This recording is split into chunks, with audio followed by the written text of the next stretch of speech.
sakto jud kay ning gipang ingon ni Mayor Baste Duterte. Paminawa na lang ninyo. And as we stand on Bugana Bridge tonight, kining tunay nga atong ginagungtungan karon ginagamit ginagian, gihatag ni sa to sa China nga libre wa tay gigasto mo nato timan-an.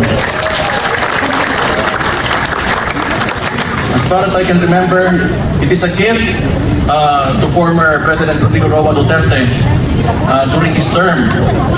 Regalo ni sa China siya siyang birthday ko, no? That is how they packaged it, but ultimately, it is for the Dabaweños.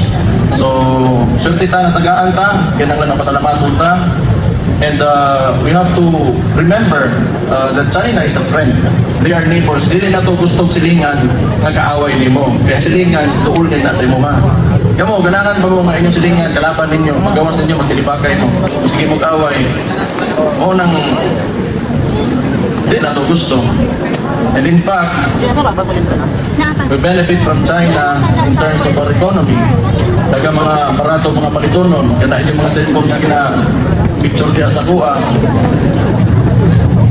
Diya, ito dili na meeting China ang tungasa. Kinahanglan na magkasabong na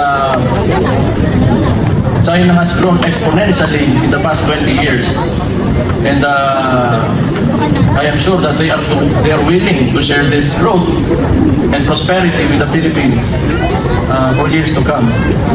So, mas maayo, mas daghan tag amigo, kaysa mas daghan tag away. O nang importante kayo para natin. Maayong gabi sa inyong tanan, kung hipatsoy, God bless you.